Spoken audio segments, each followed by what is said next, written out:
Since the beginning of human civilization, the act of war has shaped the landscape of kingdoms, nations, empires, and republics. Over time, and even now, many of these wars have been lost to memory or faded in the public eye. But the impact of these wars, even wars fought centuries ago, continues to shape the world we know today.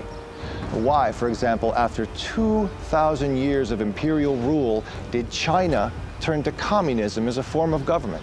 What if I told you that the roots of communism in China trace back to the first ever nationwide war on drugs? A war fought between the Chinese government and the biggest drug cartel the world has ever seen, the British Empire. By 1839, the British East India Company, backed and sanctioned by the British government, controls a vast opium smuggling network spanning from the fields of India to the waterways of inland China.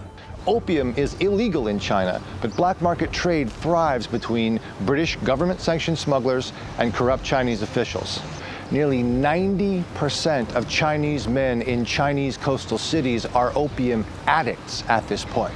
In an effort to stem the overwhelming tide of opium flowing into the country, the Chinese government in Peking sends an official representative to seize shipments of the drug and imprison British smugglers. The British government responds by declaring war on China in the name of free trade. The technologically superior British Navy decimates the Chinese military. And the ensuing peace treaty is so lopsided in favor of Britain and the British East India Company that it destabilizes the Qing dynasty and their ability to govern their own people.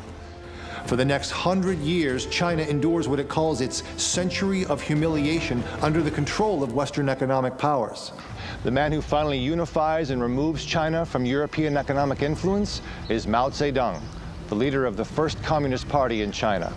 To this day, one of the first lessons Chinese school children learn is the legacy of defeat and humiliation at the hands of Western powers. I'm Scott Ashby, and this is Forgotten Wars.